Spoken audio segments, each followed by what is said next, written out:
Hi, welcome everybody. My name is Amy Starczewski, and I direct the Oral History Master of Arts program here at Columbia. Tonight's event is the second to last in our year-long series on oral history and the future. And for anyone who hasn't been coming, I can give you a little framework, which is that we're thinking about oral history always as a conversation about the past that's happening in the present and that's oriented towards the future.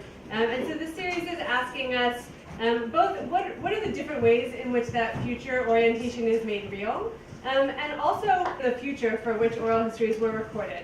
So we had Eric Marcus here in the fall talking about his podcast, Making Gay History, where he's taking interviews that he recorded decades ago and re-editing them, repurposing them, reframing them for a contemporary audience, accessing them via podcast.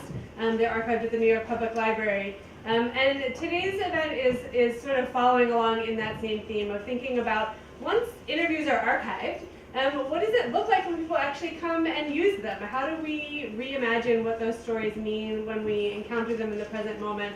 And how do we project them into the future, specifically through historical writing? I'll mention that tonight's event is part of the Paul F. Lazarsfeld Lecture Series, and we're grateful for that support. And I'm going to pass around a sign-in sheet in case anyone is not on our mailing list and would like to be. So to more formally introduce Sam Redman, he is an associate professor in the Department of History. Congratulations. Thank you. Recently got tenure at UMass Amherst, where he leads the recently organized UMass Oral History Lab. The mission of the lab is to improve oral history projects of all kinds, building collaborations with students, scholars, and community organizations. Before starting at UMass, Redman served as lead interviewer for the Rosie the Riveter World War II Homefront Oral History Project at the University of California, Berkeley. He also helped launch oral history projects on San Francisco-Oakland Bay Bridge, Japanese-American confinement during World War II, and the Asian Art Museum in San Francisco. His first book, Bone Rooms, From Scientific Racism to Human Prehistory in Museums, was published by Harvard University Press in 2016, and is based on archived interviews. So we're very grateful for you making the trip to come and be with us tonight. Thank you all so much for coming, and I'll hand it over. Great, thank you. I'd like to begin by thanking Dr. Starczewski and the Columbia program in oral history. What a fascinating and interesting conversation that we had leading up to this, and I'm really interested in less so telling you sort of a prescriptive way to go about how to do your own work, and more so offer some ideas for how interviews may be useful for you in your own work as writers in particular, but in many other facets. I wonder if you think of a bridge as a living thing, or if you think of it as a static structure, I ask. My interviewing partner, Dr. Martin Meeker, and I were well into our interview series on a typically decent day that day in Northern California. We sat in a cramped Department of Transportation warehouse, and warming slowly with the afternoon sunlight, we found ourselves enjoying the recorded conversation we were having that day. Our interview series represented a fresh collaboration between several California transportation agencies, the Oakland Museum of California, and the University of California, and things were just starting to hit their stride. Richard Meridian, a well-built man with strong hands and a wide, engaging smile, was our narrator for the day. Meridian is an expert tow truck driver, a skilled welder, and a jack-of-all-trades laborer who enthusiastically responded to the same question about the bridge that I asked everybody including Ron, during our oral history projects. And some narrators took the bait and ran with the invitation to consider the bridge as a symbol. Others proved less interested in metaphor. Like, what are you talking about? It's a bridge. But Meridian hardly needed a breath before responding confidently with a wide smile. Oh, it's living. Have you ever been on the bridge? It has a heartbeat. He continued by describing the different bridges that he had worked on. They're all different. They all bounce and move in a different way, and that's the heartbeat. The bridge is alive. Expressively peering into my camera, he added, "Yes, I'm a sap for saying it. I really don't care. No, the bridge is alive. It is. As Meeker and I left the warehouse that day, we both peered back up at this massive bridge, and I couldn't help but wonder, could Meridian be right? Was the bridge really alive? Historians, especially since the 1990s, but probably stretching back to the 1960s and at least the 1970s, have sought to utilize increasingly diverse sources when researching and writing about the past. In the now classic booklet, Going to the Sources, historian Anthony Brundage observed in 1989, quote, "There is virtually no kind of written record that has not been used or might someday be used as a primary source. As social history and other new approaches to the past evolve, even the seemingly most trivial or mundane remnants acquire significance." So that same classic text that's intended to tell you about the variety of historical research that you can engage in says absolutely nothing about oral history or interviews. So in seeking to better articulate how historians might place oral history sources into conversation with, quote, traditional archival sources, including but not limited to correspondence, diaries, government and institutional records, and so forth, this talk today explores how oral historians might conceptualize their work as both researchers contributing to a larger historical record, as well as writers of history. How might we reflect on the fuller picture of oral history work to include things beyond the important work of interviewing and cataloging and preserving oral history, sort of the foundations of what a good oral history project does? How might we build on and sort of expand a little beyond that? How might we begin to use oral histories as source materials and also place them into these engaging conversations with other types of materials? Once we push ourselves to think about how this material might be communicated to different audiences, our interview methodology and our historical research methodology overall, I argue, will become more fulsome and effective. I respect that recent scholarship has pushed us to recognize the unique value of oral histories as highly subjective, as really individualized documents. But we also recognize that these same documents cannot be somehow disentangled from the social context or the discursive communities out of which they emerge. They therefore reflect something unique and invaluable about both the individuals and the broader societies in which they're created. And as many of us in this room, I'm sure, know and understand, oral histories are no more true or false than other kinds of sources. And we need to read all types of sources skeptically and against the grain, and place them into conversation and compare and contrast with other types of sources to draw out richer portraits of past events. No one source alone, I'm trying to argue to you, sufficiently captures the whole of the thing, that we should try to engage with as many different types of sources and indeed perspectives as we can possibly garner and make sense of. But there's also another sort of old adage here, perhaps a cliche, of the tree falling in the woods that applies really profoundly to oral history collections. If an oral history is recorded but then forgotten about, never used in educational efforts or further interpreted into scholarship, did it ever really happen at all? In a sense, this is really overly dramatic. We've, in fact, talked a little in the break about some oral histories that were cataloged, but in many respects forgotten about until years later when journalists began working with them in meaningful sorts of ways. So it's not exactly true that your oral histories will somehow be left to the dustbin if you don't write about them, but it is often the case that oral historians will create a project, even a well thought out project, and archive it.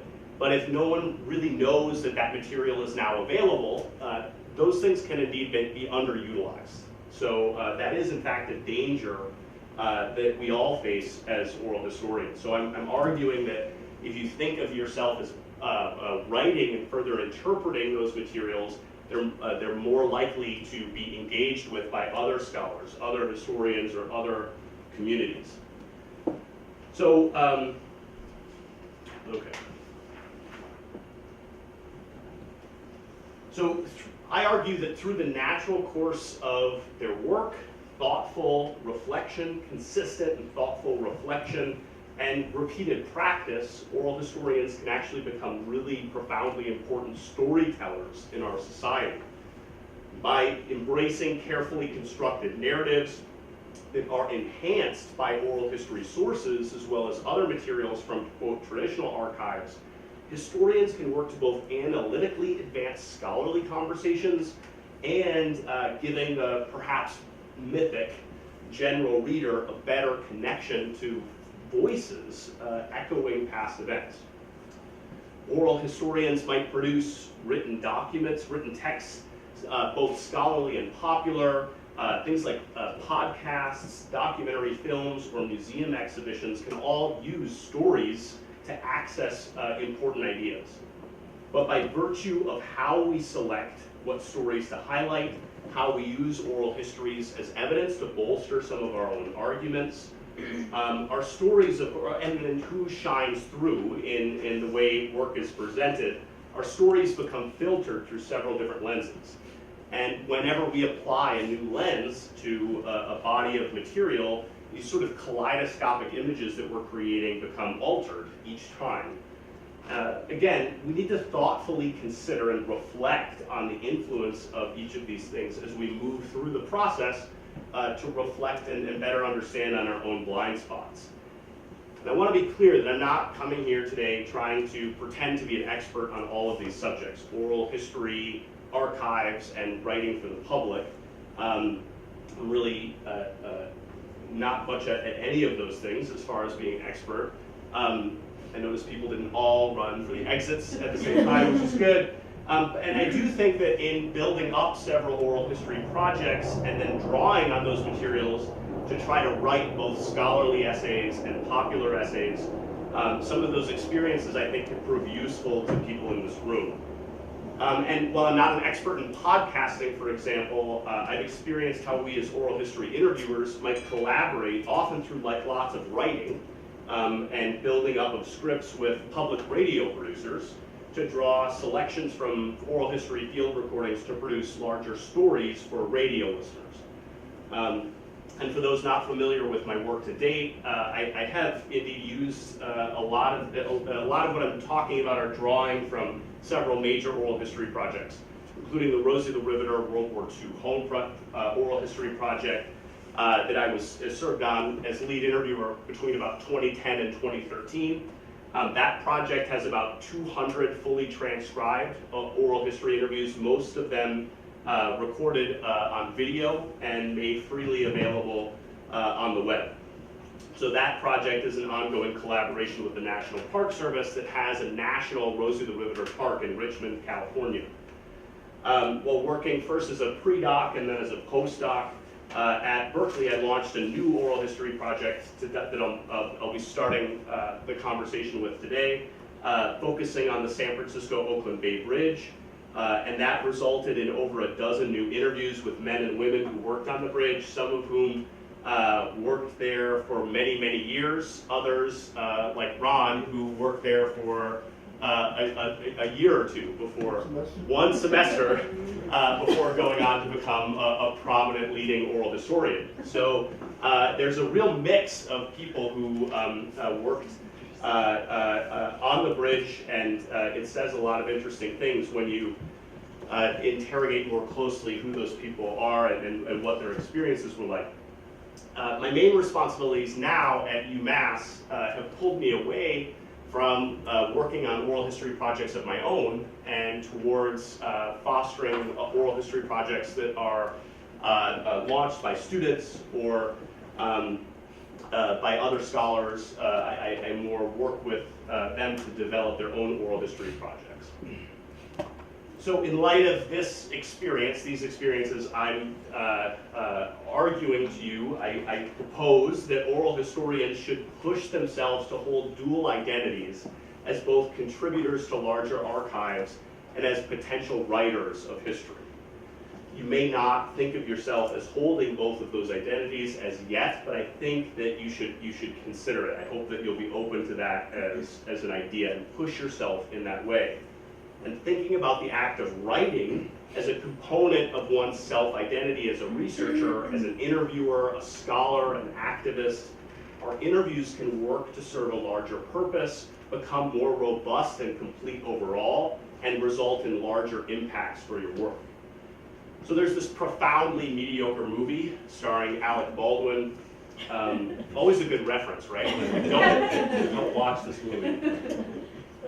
Also, I hope Baldwin isn't like watching on the YouTube channel. I hear he gets angry sometimes. So, but he, in this movie, plays this like particularly greasy, sales-driven executive, corporate executive. And he's in the midst of a verbal tirade of his team members, and he, pulls out a chalkboard and he says to them, you always need to remember the acronym ABC for always be closing. Right? Like at any point in an interaction with your potential client, it's not really about the beginning and middle, it's all gearing up towards a potential end, like a culmination, a sale with a client. So, I'm not arguing that you should go watch this profoundly mediocre movie, but instead you might think of it a different sort of acronym in your own work in this way of ABW for always be writing. As an oral historian, right, you're always pushing to add to the larger historical record in some way. You might be creating an exhibition or producing a website or a documentary film, but you might also think about how in the process of this all of these elements might help you produce something through writing. Take notes. Aggressively keep a research journal.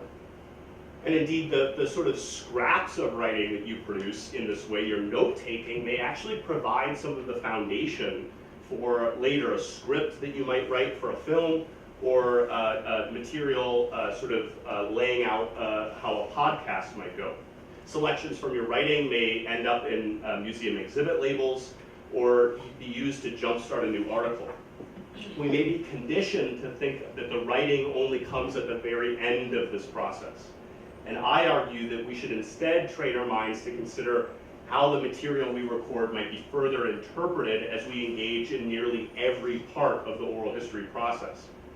Writing can help us better reflect on our oral history experiences and their potential meaning.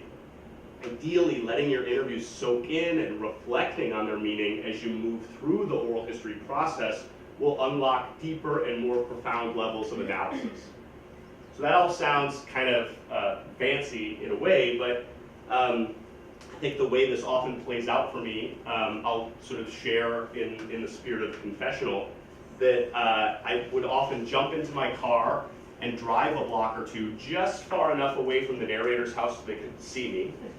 And then I would eat something, because I was always really hungry after interviews, so I would stuff my face with some sort of food, and then sit down for like 5 or 10 minutes and just take notes, really reflecting on the experience while it was still fresh. And even the feelings were still fresh, right? There's the great sort of oral history technique that we're encouraged to consider of reflecting, what am I feeling about this narrator? And why am I feeling that way? And how might my personal feelings and relationships towards this narrator potentially be influencing the things that I'm thinking, or the questions that I'm asking? So part of that sort of self-reflection process can take place in your writing, in your note-taking, and sort of writing through some of those questions. But you can do other sorts of things, right? They can connect your interview methodology with building up a stronger oral history archive and ultimately helping you write materials from these things. For starters, asking interview questions that help bring stories to logical conclusions. Clearing up indiscrepancies and tying up loose ends, and asking strong follow-up questions can all help you create an oral history which might more productively provide information to you as a writer later on. So this sometimes means, for example, asking to know more about what happened after the story that you're most interested in. And this isn't necessarily intuitive, right? You would think that you would be asking purely about the story itself that you're interested in, but often when writing about a story, to bring it to a logical conclusion, you need to sort of understand something about the postscript. to the story in order to fully understand it yourself or write about it. So in a strange way, capturing the story itself is rarely enough. Okay, so good nonfiction writing, not unlike good fiction writing or storytelling more generally, usually carries with it some commonalities in form and function. Good stories generally have a beginning, right, and a middle and an end. Good stories or jokes often contain an unexpected twist. The end, though usually, but not always, right, has a larger point. You know, someone should tell my Uncle Bob, right? The stories usually have a point,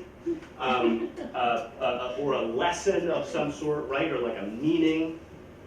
And oral historians, but also anthropologists and folklorists and sociologists have been talking and thinking a lot about how stories emerge and their common forms for decades. This is not a new question by any stretch.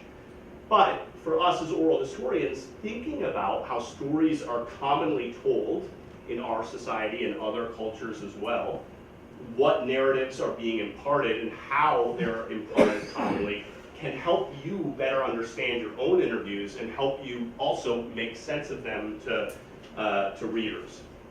So oral historian Richard Candida Smith, and in the interest of full disclosure, Candida Smith was my PhD advisor and one of the individuals who taught me how to work in oral history and then thinking about oral history.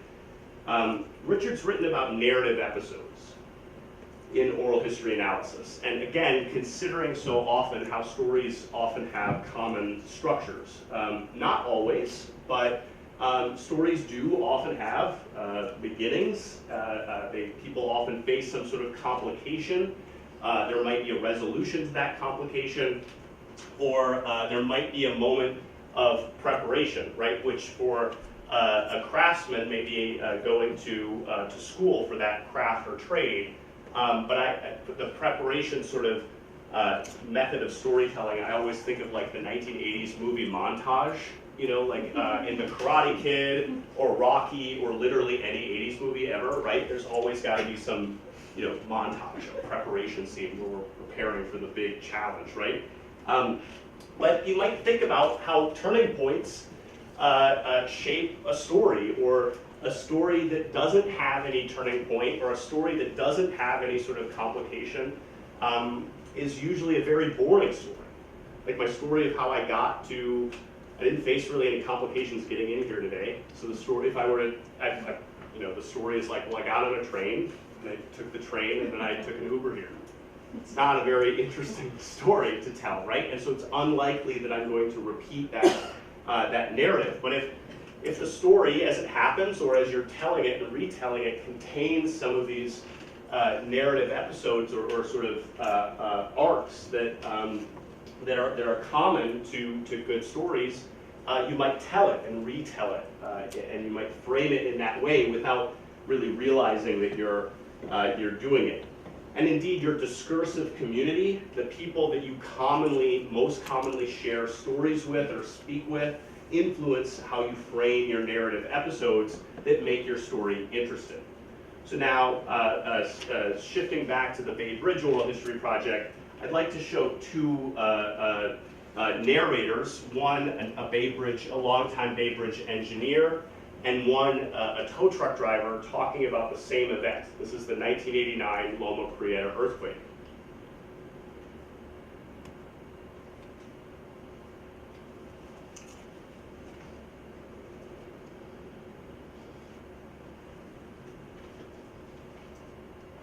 And I heard these heavy footsteps, boom, boom, boom, running down the balcony, and a pounding on the door. Wow, what's that? I opened it, it was my partner. He said, the Bay Bridge collapsed. And I said, that's impossible. Because I had worked on the bridge. I had been its maintenance engineer. I knew it. So thoroughly, by the back of my hand. And he said, no, turn on the TV.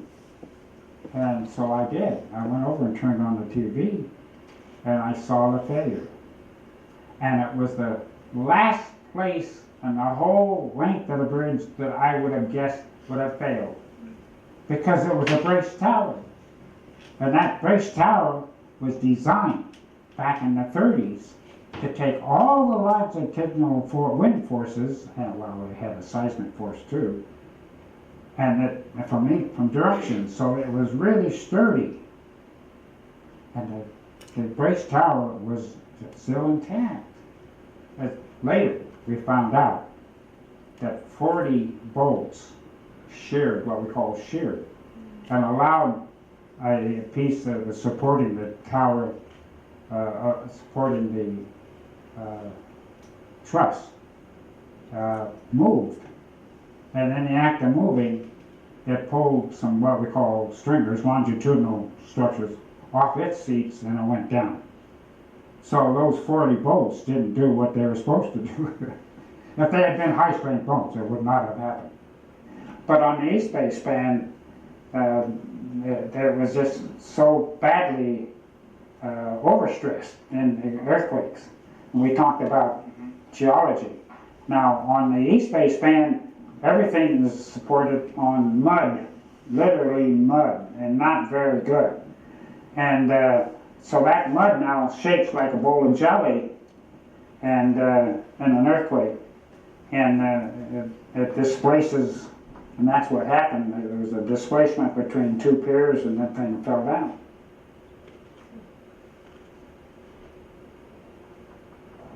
Earthquake hit, and I was just calling in my tow to say I was finished, and one of the other drivers who happened to be right at the brake, he said, Rich, the bridge just collapsed. And this guy was known to be a joker, and I went, yeah, right, John. And then silence, never got to talk to anybody else after that. I got on the bridge, and at that point, CHP kind of takes over. They'll say, because like again, I didn't have any radio contact. They said, we need you to secure this on-ramp, we get this secured, and then we're gonna need to start moving cars off the bridge. So for about the next 4.5 hours, I'd hook cars off and I'd drag them off the bridge, just drag them off the bridge. So we could open the bridge up, because think about it, people abandon their cars, and the bridge was just full of abandoned cars. It was like the dawn of the dead. When I'm sitting there and there's these people, you can't blame them, with these bewildered looks on their face, just walking off the bridge.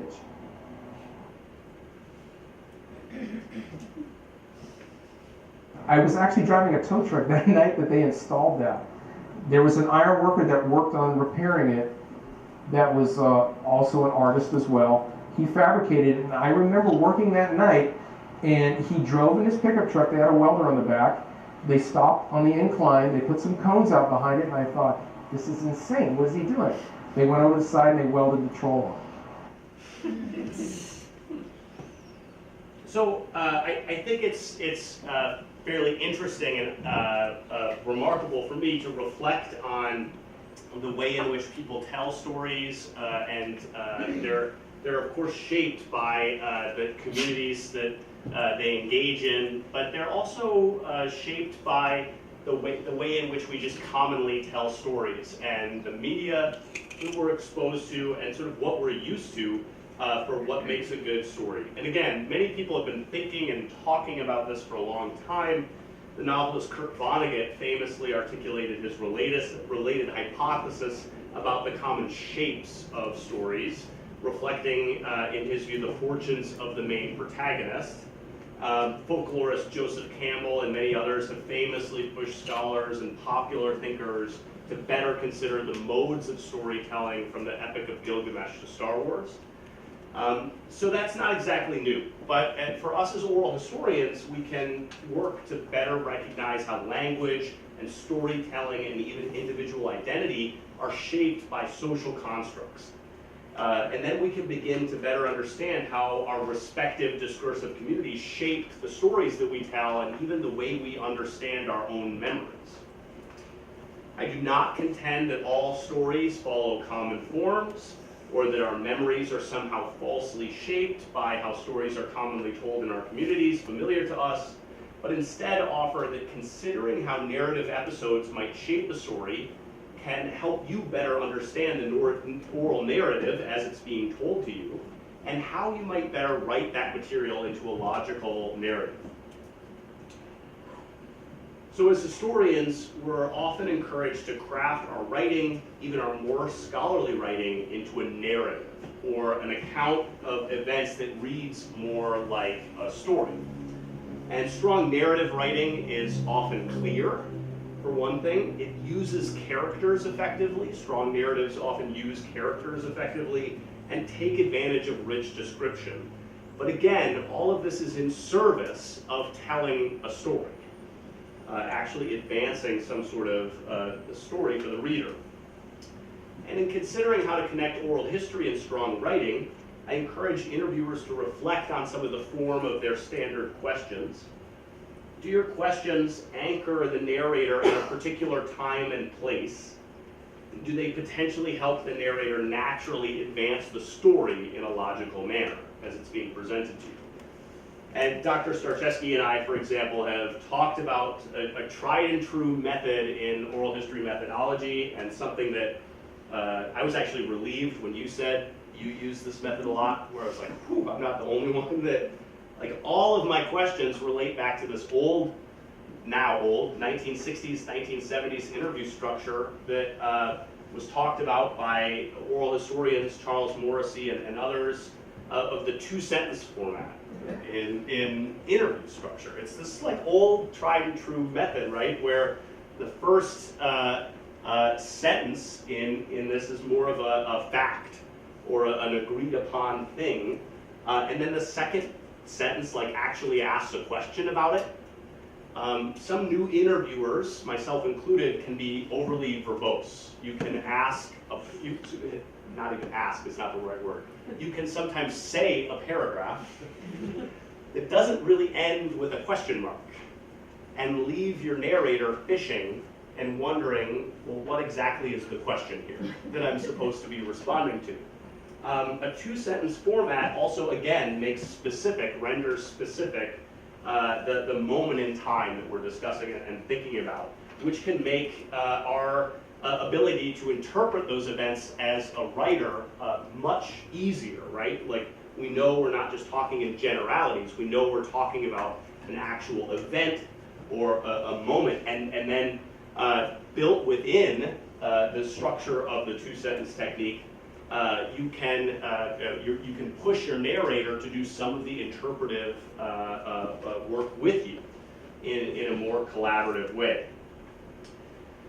I don't think oral histories are the only things, right, that can push us towards these types of insights. By embracing all of those different types of materials, archival materials, things like diaries, correspondence, newspaper articles, and photographs. The last two, newspaper articles and photographs, I found to be especially useful in sometimes specifically helping you frame your questions. Presenting to a narrator a photograph that you found in the archive, or a newspaper article or a headline that can jumpstart memory or frame a particular discussion with a narrator. Follow-up questions are really critical in this process. Well-constructed follow-up questions can serve to fill in gaps to stories as they're presented. As you listen, you should begin to ask yourself some important questions. Did the story make sense to you? Do you have an understanding of the different characters that were involved? Was anyone else in the room when that thing happened, for example? What other sources of information might the narrator be aware of? Maybe materials that are laying around, or people who wrote about something that are available as potential sources. And even if you do feel like the story is presented relatively cogently, I think you should work to ask stories that try to flesh out materials as they're presented, or fill in narrative gaps, and certainly to clear up points of confusion. And that last point may seem small, but I contend it's actually really critical. Whereas in graduate seminars, we're often socially conditioned to not ask dumb questions. if you, as a smart graduate student, are sitting in the room of an interview and someone tells you a story that doesn't entirely make sense to you, imagine reading that on a transcript. Now imagine reading that on a transcript 50 years later. The odds of it making sense are diminished by that process. So I think that you, if you are confused, you should condition yourself to ask that sort of basic question or moment of clarification in order to make possible your writing later on. Okay, so now to a few brief examples illustrating how some of these techniques in oral history interviewing have advanced my writing in recent years, and how archival material and secondary source material plays into that. I'll just mention that one of my first experiences with this took place in 2011 when I was still a graduate student. After listening to the news one evening, as I'm sure many of us do, I was gnashing my teeth, and in a moment of wine-fueled hubris, I sat down at my computer, and you guys apparently do that too, so nobody was surprised by having a couple glasses of wine and writing an op-ed. But I wrote an op-ed and used 3 oral histories to argue that this like wacky thing that Newt Gingrich had said actually had a germ of something interesting and worthwhile in it. And that was that 3 independent narrators, while doing interviews about World War II, had mentioned that in their lives before World War II, while still teenagers, had gotten jobs through something called the National Youth Administration. All of these narrators had introduced this really organically.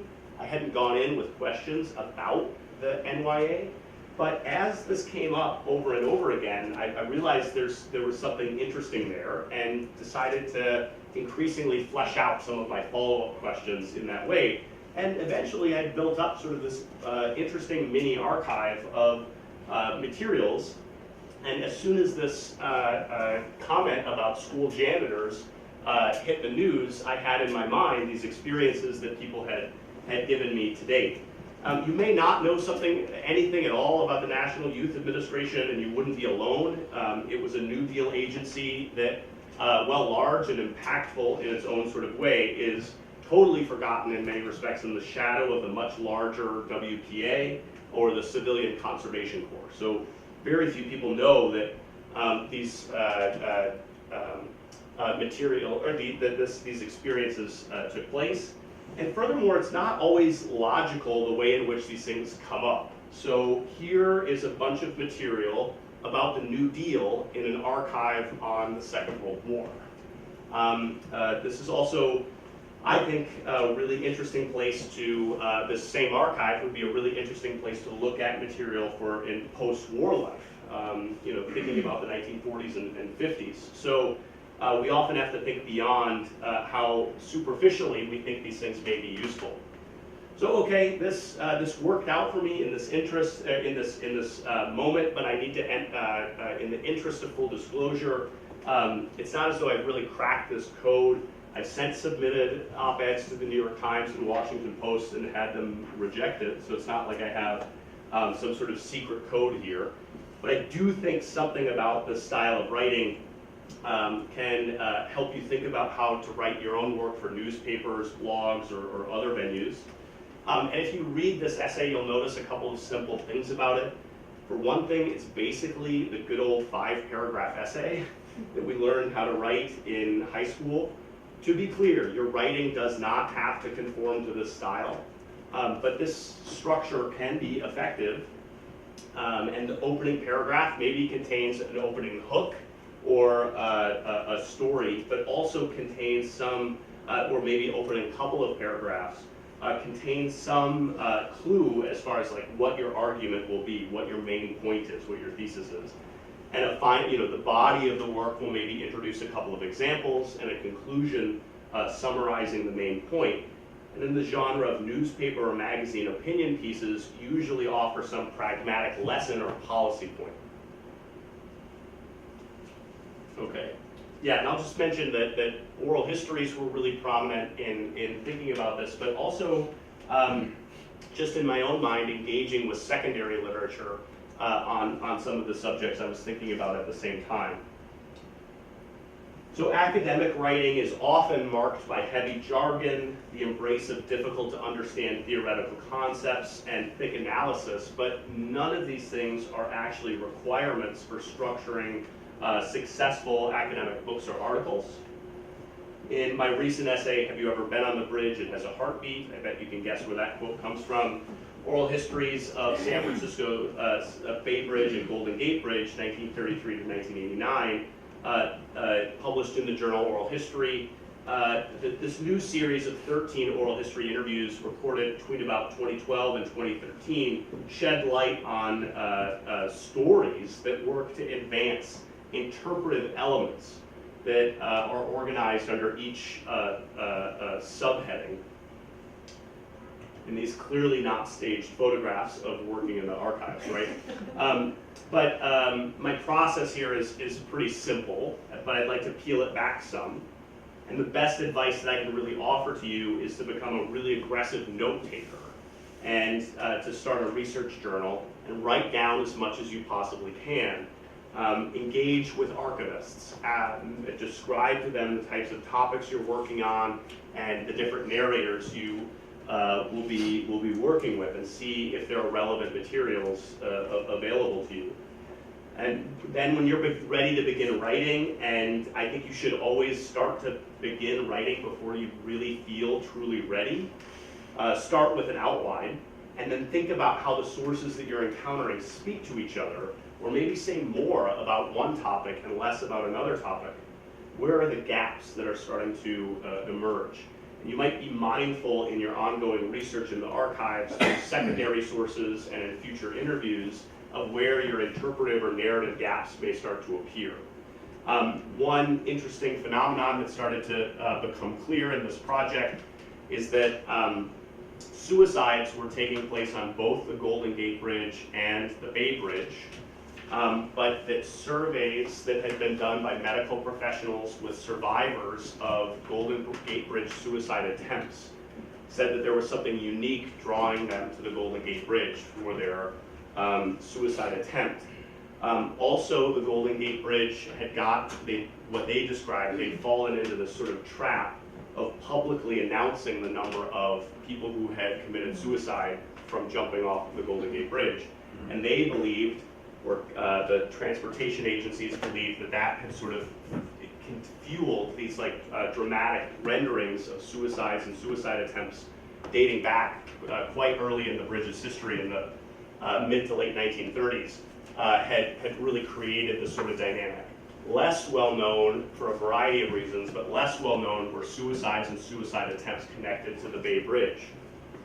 So I want to share with you one more narrative connected in that. 7 miles of lane closure, almost 7 miles, and then picking it up, you're picking up the cones and tossing them and catching them, and you'd have two guys in the back of a cone truck.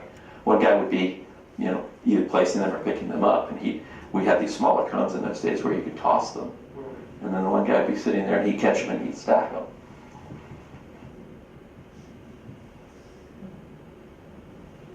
Worked on the steel crew. So the steel crew just, basically you worked on the steel, and you worked on the bridge from water line up to the top of the tower. We would work on the, we had a work boat, the D.E. Marsh, and we would work on the fenders, the pier caps, the piers themselves of the towers. They're protected by wooden fender system. So occasionally boats would hit it. One of the times when there were 3 of us, I remember we were on the pier itself, and I think I had the chainsaw going. I was cutting one of the timbers to size, and I finished cutting, and one of the guys said to me, did you throw something in the water? And I kind of looked at him, and the other guy kind of looked at me, and we looked out in the water, and all of a sudden this guy comes flying up out of the water. He had jumped from the lower deck, and he had missed this pier cap probably about 10 feet, maybe 8 feet. He had just missed landing on us. And he hit the water. And he came up, it was like a cork shot out of a bottle. He just came up, probably to his waist, out of the water. Zeus rising. And we had a life ring there in case one of us had fallen in. We had life preservers on because you're working around the water, and we had heard cars, brakes and things squealing on the upper tires, squealing on the upper deck, and he jumped over the side off the lower deck, and so we immediately got on the radio, and he blows out some water, and I looked at him in the eyes, and there was no focus there, but he was blinking, and he was alert, and he was alive, and he starts treading water, and it was sort of an ebb tide, but boy, he went down south. He was heading to San Mateo pretty fast. So we got on the radio, called our dispatcher. He called the Coast Guard, and a sailboat was coming by to pick the guy up, I guess. But he survived. He survived, and he had just gotten out of, I think he had gotten out of Mission General or something. He had some sort of schizophrenic thing, and his friend was driving him home, and lane 3 on the lower deck, and he just, I don't know, just opened the car door, jumped out, and ran over the side and jumped. But he survived, but it took a toll on us. So I want to offer two final examples here, and just articulate to you that there are many different areas where this has influenced my writing in thinking about how we can take these materials and reach wider audiences with them. I find first, as you no doubt find firsthand spoken narratives to be particularly compelling, to offer glimpses into the past that are more interesting and engaging in certain sorts of ways than other types of materials. And that plays itself out in different sorts of ways, sometimes offering different examples that illustrate a phenomenon. Other times, like as in this article, it was originally published on the website The Conversation, which is a website, and you should look out for this if you're interested in writing on the web. There are websites that will freely promote work to make it available so another website like Smithsonian.com can freely publish it as long as they acknowledge or credit the conversation. So that means that your work can make a broader impact than just publishing it on one website, that it can be republished on a number of different websites. So for example, this was republished on KQED Radio, the public radio station in Northern California. Let me also mention another oral history driven essay. Amanda Tweez, now also working at University of California, Berkeley, wrote an essay called Old West Theme Parks Paint a False Picture of Pioneer California. And that was republished on Salon.com. So I want to indicate that there are a lot of people that are interested in reading these types of materials that draw on not only oral history accounts, but other types of primary and secondary sources. And it can make for engaging reading that both gives you some sense of the larger story, hopefully, but then also individual accounts, which I hate to use this phrase, but that humanize sort of trends or waves in the past, right? Like to understand the Second Great Migration, should we look at the census data of the number of people moving from the south to the west, or should you to the west, or should you look at maybe the stories of a couple families? And I think that's an interesting sort of problem that all historians face and think about, but one that when we combine these different types of sources, we can get a richer picture. So final example, and this one's the most circuitous and bizarre. So in writing, if you plan to use oral histories in your writing, you may be surprised at the ways in which these things intersect. During an interview that I did actually over the phone several years ago with a U.S. Army veteran and Columbia University alum named Bernard Weisberger, he then became a noted historian. Bernard told me during his interview that he had been stationed in Washington, D.C. Doing language training programs for several weeks at the start of the war. I knew this interview was really supposed to be about his larger Second World War experience, his time training at different universities before going off and serving as a code breaker in the Pacific. But I couldn't help but think about this article that I was writing about the Smithsonian during World War II. So I thought I would jump on the opportunity and say, Bernard, clearly you as an intellectual went to the Smithsonian during the Second World War. No, I didn't go.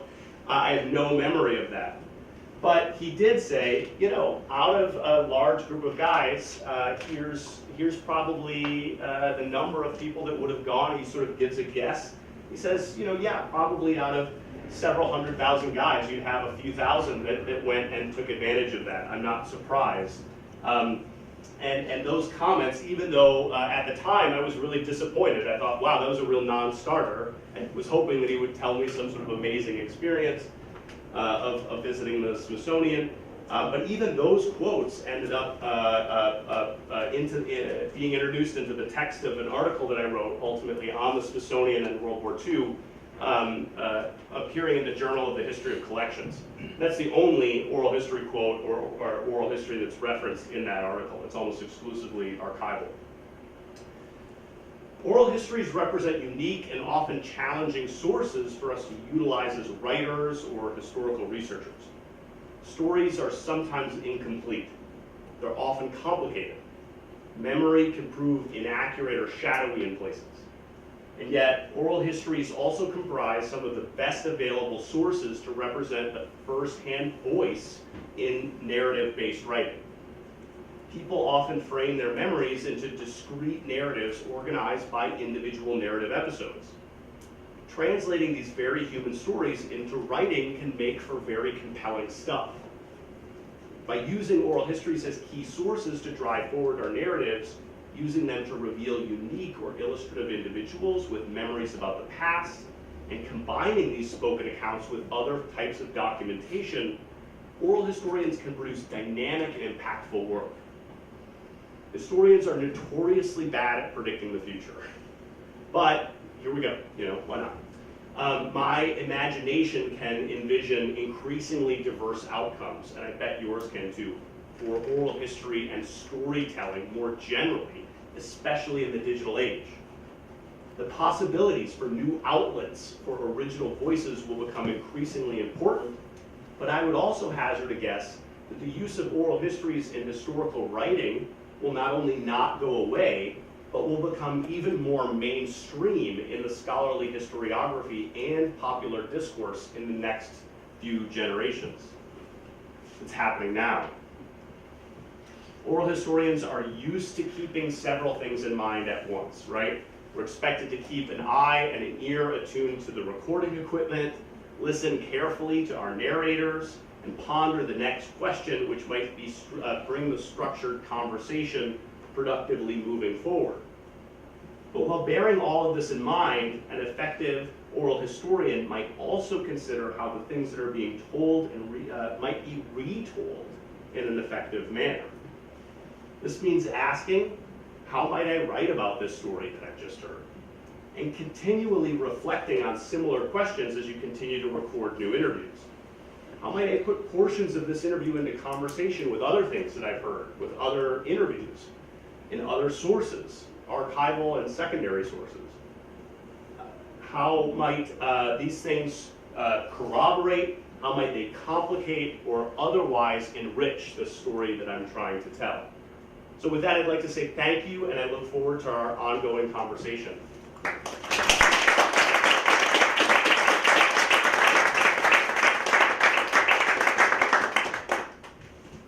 Thank you. We have time for some questions, so I'll let you go on. Great, sure. Sure. Thank you so much, Professor Redman, for your talk. It was inspiring. And the one thing I'd like to ask you about is, you know, this whole thing about oral histories versus memoirs, clippings, photographs, documents, and so on. And why is it that oral histories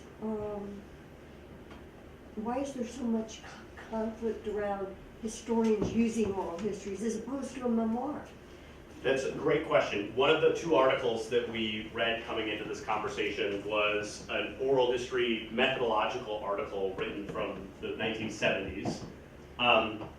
And I think you can see already in that article some of the structures being created that are then reproduced in archives, preventing some of those things to really be dynamically used together. They're sort of siloed into sort of different categories. I think in the digital age, we have a chance to really upend that in important and interesting sorts of ways. And an example of it, I think, is really important, but can be quite simple, is that in transcripts, you know, the expensive part of making a transcript is the typewritten portion of it oftentimes, and one can expand that digital document by including other sorts of sources. So that may include, simply stated, for example, black and white photographs that are historic photographs that a narrator shows you, that you can scan those and embed them, you know, directly connected to the oral history source. The other thing that I'll mention, and this is something too we were sort of making reference to earlier, and I don't think this isn't like uniform across oral histories, and in some ways it's kind of this old school methodological thing that I wish would be more new school, and that is it used to be really, really common for transcripts or many oral histories to include not just an abstract, but an interviewer introduction, where the interviewer would subjectively add information, detail about their experience. You know, stuff that doesn't come out in the transcript can be really profoundly important contextualizing information. Like this narrator was dying of cancer while the 8-session interview took place, but didn't want to talk about it. Like, that's really important contextual information that a historian might like to know. I think the more information and the more linkages that we can give to researchers from the user side, it makes it more likely that they will engage with dynamic materials and tie them together. So I think that's a really important thing, but we as researchers can sort of give people more of an indication where other resources might lie. Yeah. Sure.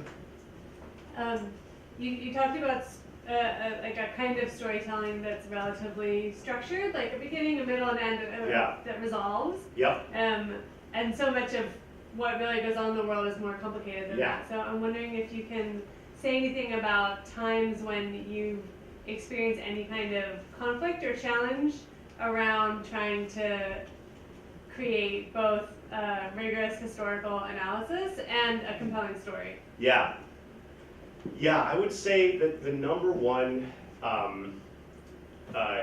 area that happens for me is in your analysis, I don't think you can get a thing to say something that it doesn't say.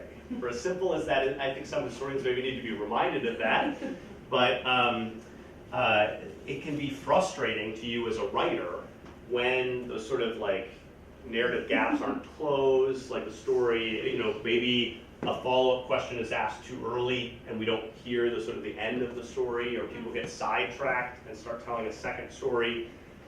So those things are really frustrating, and you try to tie up those loose ends by getting as much material as you can. But I would say the big thing for me is that it's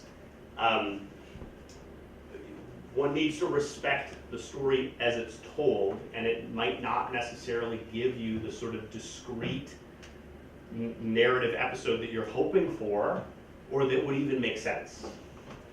It just may not exist, and one needs to be respectful of that and in tune to that. You can't just sort of make those things say what you want them to say. However, I will say, oftentimes stories that lack some of those core things, right, can be flat, and we need to think about, like, what is a compelling story? Does it just reflect the things that we already know about that thing, or does it in some way surprise us? Does it tell us something new? So yeah, I think about that a lot, but I think, yeah, one of my take-home points is that I should say in this talk, so I'm glad that it's coming up now. Well, this is a cheery way to say it, like prepare to be disappointed. You know, like sometimes the stories as they're told will not do the type of interpretive work that you're hoping they might do. There may be other material that helps you flesh that out, or it may just be that that narrative is not capable of speaking to that, that thing.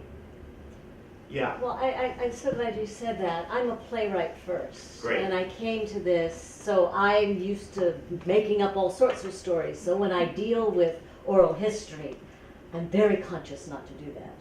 I want to learn something new. And a lot of times stories won't make sense. But the fact that they don't is also really interesting because there's something else there. Yeah. And if a narrator is flat, Mm-hmm. there may be a certain kind of emotional resistance that is there too, that one can then explore. So I'm always looking for something that I can't make up. So I just wanted to add that. That's a Because great I don't point. want it a logical, if I make it logical, it's going to be reductive and boring. Thanks for sharing that. Yeah. Yeah, thanks for sharing that. And I think, yeah, that suggests to me too that we should be open-minded for, Yes. When these things, as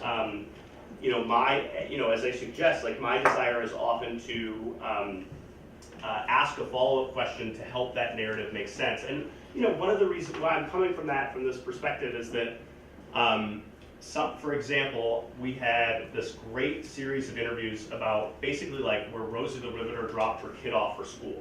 There's this incredible story about the emergence of childcare and corporate-driven childcare, not out of the goodness of these like ship producers' hearts, right? But they wanted, Rosie's to keep making bombs and bullets and, keep making ships. So it's less likely that you can do that if you've got a kid that you need to take care of at home.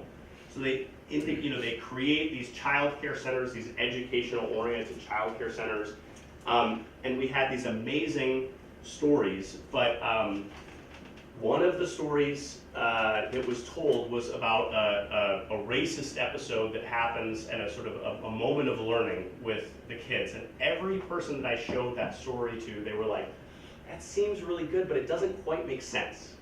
There was just something about it that didn't make sense to the viewer, and in that genre, like I was trying to create a series of YouTube videos that kind of had a clear point. But it was a really interesting classroom narrative where I could show it and be like, now let's have a conversation about what we think is happening there. Exactly.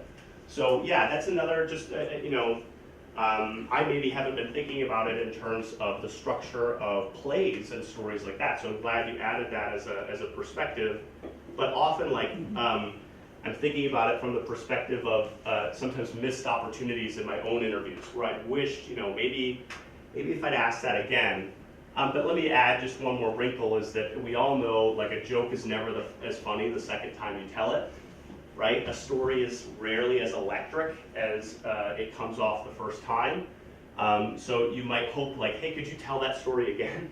It then would, often come off as like canned or rehearsed in a way, but you might nevertheless be less interested in sort of capturing a magic moment for a YouTube or a documentary film, and more interested in just making the story make sense, even if it doesn't appear flashy or sort of in that way. But yeah, we should be open to those different possibilities. I'm glad you brought that into the conversation.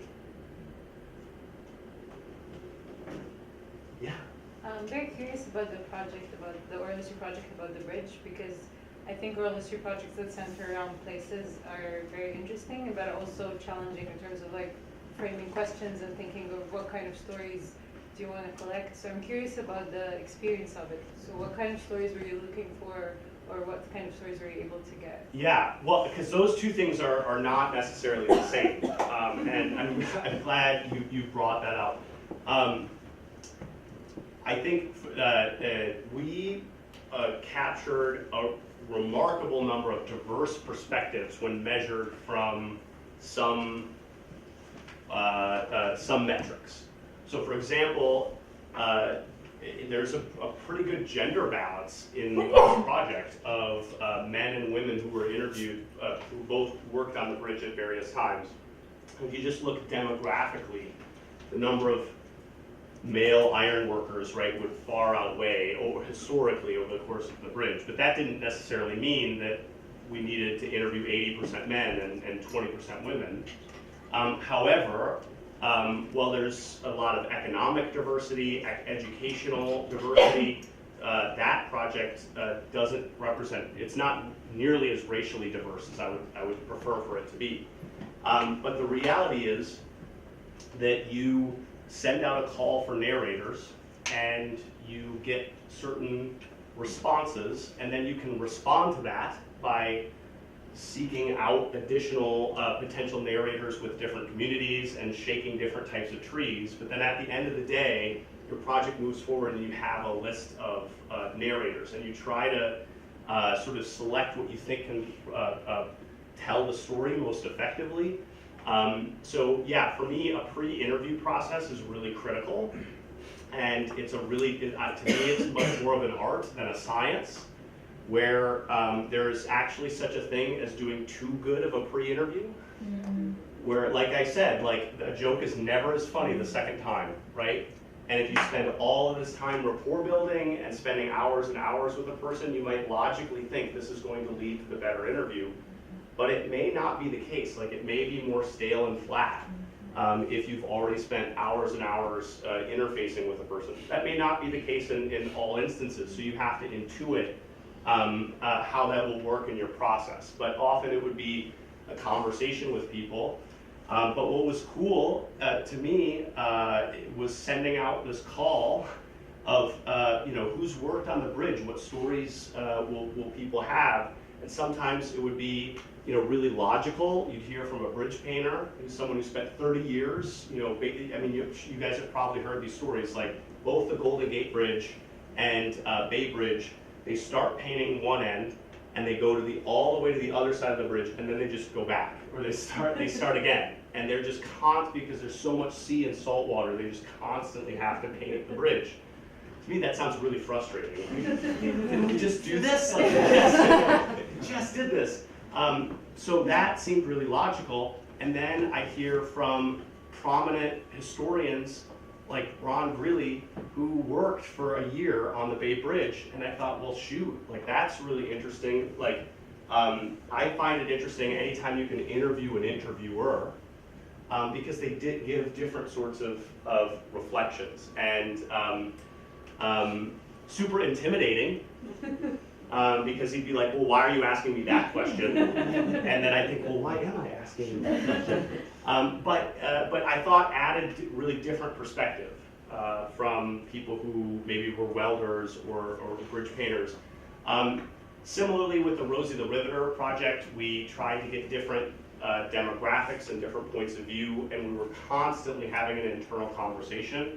But to me, it's never quite enough. And partly there are just there's structural inequalities built in. There are challenges in terms of connecting with people who think for one reason or another that their stories don't belong or aren't valued enough to be in an archive like that. So there are barriers where it's on us to try to break through and get to as many different types of narratives as possible. But I also just tried to think, logically, like, all right, now, and not that, we're checking boxes exactly, but I had one really great long interview with a bridge painter, and I've only got room for 12 interviews in my budget. So I'm not going to interview 6 bridge painters.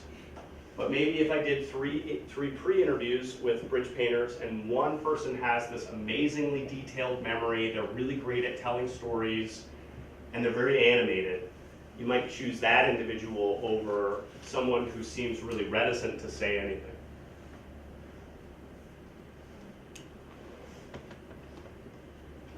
Yeah? I'm interested in, you talked about collaborating with radio versus, writing about your own works, and kind of how you approach those differently. Yeah. And just if you could talk about kind of the different preparation involved in that. Sure. So this is something that I lament that I'm not doing currently, but I've had so much fun doing. And we do it in 2 different ways. know that public radio content makers are thirsty for content. And what do oral historians produce but this great oral content? And if done well, you can create materials that are, or create relationships that are, in my view, genuine win-win sort of scenarios. And that can be from archival interviews that maybe your institution has that you think people should rediscover in different sorts of ways, or new, fresh interviews that you can introduce to people. And then a third sort of thing that you can do is maybe, like with the Bay Bridge project, I came in and we talked about the different types of interviews we were looking for. So there again, you could say, well, what we'd really like to hear from are, some of the women welders that we know worked on the bridge starting in the 70s. What were their experiences like? And then maybe you'll hear from them. But to be, I think the big thing is, yes, connect with public radio producers and see what types of materials they're seeking. But what helps most often is if you have an idea. It doesn't need to be fully fleshed out. It doesn't need to be totally mapped out. But if you have some sort of an idea, especially things that are connected to like ongoing events. So here's an example. The library where I was working did a retrospective on Ansel Adams. And we had an oral history interview with Ansel Adams where he's complaining about how damn good these amateur photographers are doing. I mean, it's great. He's like this total curmudgeon, and who, I don't know, who'd ever heard Ansel Adams' voice? Like, I think of these great black and white photos, but I wouldn't immediately recall what his voice may or may not sound like. So in that way, it's like, look, there's this logical thing happening, and here are 3 clips. And then what I would do is I would take the transcript of those materials, and the radio producers would look at them and say, yes to these 3, but not to this 4th one. Or, we really like these 2 ideas, can you find something more like this in the archive? And then it was just a matter of clipping that audio and going in, and we would just do this thing where they would play an audio clip and then we would talk about it. And then they would make that into a produced sort of radio segment. But I'll say it's one of the most fun things I've ever done professionally. It was a challenge because you have to be concise, you have to think about what material might play well over the radio. Someone's super soft-spoken, you can barely hear them, there's tons of ambient noise. That might not be the clip to bring to your colleague at the radio station right away. But if you've got these great clips that you feel like really sing, then those are often the materials that you might spotlight for them. But I think, to me, the experience suggested how eager content makers are for collaboratively produced content. And you guys are also experts in the interviews you've just completed. Like, you are experts in those areas. You've learned a ton from your narrators, but then also preparing for it, so you can speak to it in all sorts of interesting and important ways. So I would be aggressive in that way of approaching people and offering to collaborate in that way when you think it feels appropriate for the projects, and offer some concrete ideas. Like, you don't have to come in with a complete script, but if you come with sort of an outline, people are more likely to say yes. Yeah. Maybe just one last question. We heard before that you used other people's interviews, archived interviews for Bone Rooms. Can you tell us how, if at all, that influenced your practice as an interviewer? Absolutely. So I teach a course at UMass, and one of the first assignments right out of the gate is I assign a transcript reading response. And I challenge people to find a transcript, maybe from the 60s or 70s on their subject of inquiry, and then something more recent.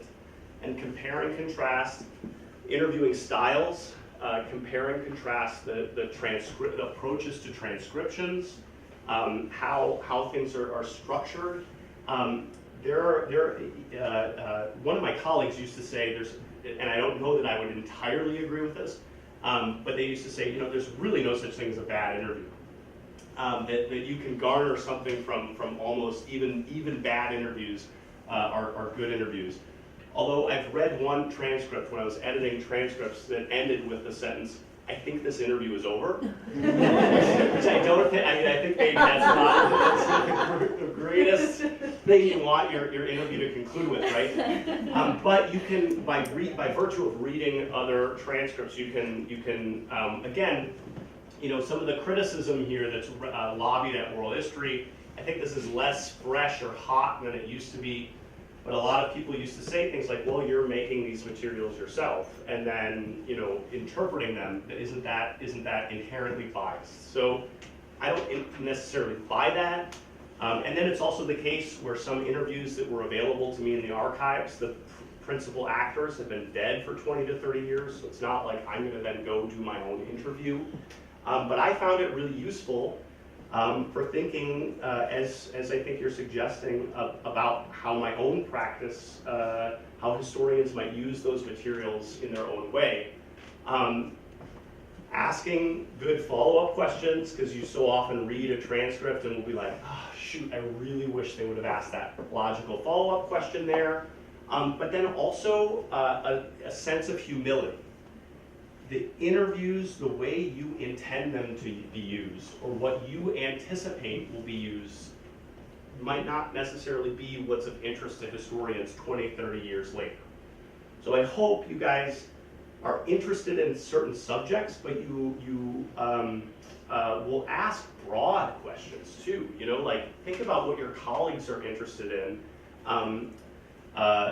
You know, one more example along those lines. Rosie the Riveters, more and more people are interested in food history, like serious, rigorous studies of food and our consumption, thinking about food history. So I started to ask Rosie the Riveters what they ate for lunch, or what they remembered about eating lunch. And man, that ended up being a great series of conversations about so many other things, and a good sort of logical way often to move the story forward or take a break from a more difficult set of narratives that was being told, but I wasn't personally like intellectually interested in food. I see why it's interesting, but I'm not. I don't find it like my tool of analysis or my unit of analysis. But I know that historians do. So yeah, I would say read other interviews. Be humble about the fact that your interviews may not be used the way that you think they'll be used. And then try to ask broad questions related to things that you know other people are thinking about, but might not be your jam. Thank you. Thank you.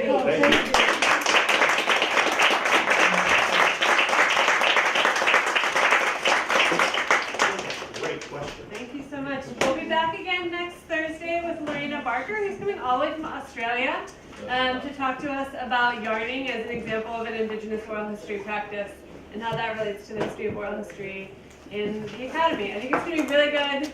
Excited for it. Thank you again. Thank you. Folks are interested in this article. I just brought a few copies. Oh, that's so nice. Thank you. If I could talk. Yeah.